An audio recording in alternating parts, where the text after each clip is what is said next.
In today's video, I'm going to teach you how to create a sales receipt in QuickBooks Online to record payments received at the time of sale. A sales receipt is perfect when your customer pays you immediately, at the counter, online, or on delivery. Unlike an invoice, which records a promise to pay later, a sales receipt captures the sale and the payment in one go, keeping your books accurate and up to date. Start by clicking the plus Create button at the top of your QuickBooks Online screen. In the menu that opens, look under the Customers section and select Sales Receipt.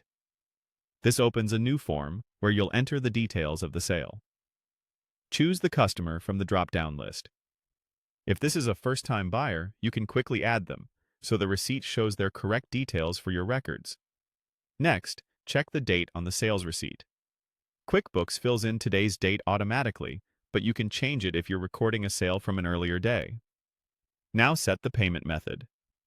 Click Payment Method and pick how the customer paid: cash, bank transfer, GCash, or whichever options you use.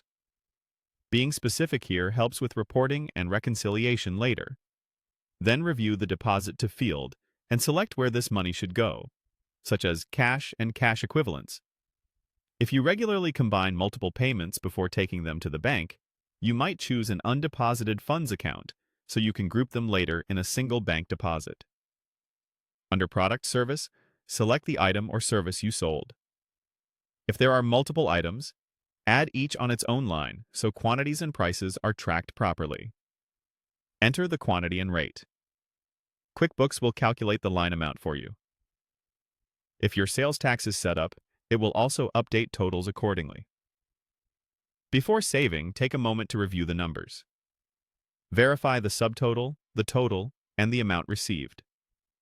Because this is a full, immediate payment, the balance due should show 0.0. If it doesn't, double-check your quantities, rates, or payment amount to ensure everything is captured correctly. You can add a memo if you want to note details like a reference number, delivery info, or a short thank you message.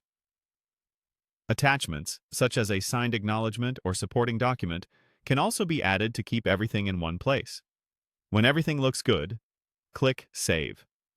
If you'd like to send a copy to your customer, choose Save and Send, and QuickBooks will email the receipt right away.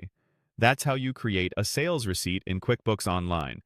If this video helped, please like, subscribe, and share. Thanks for watching.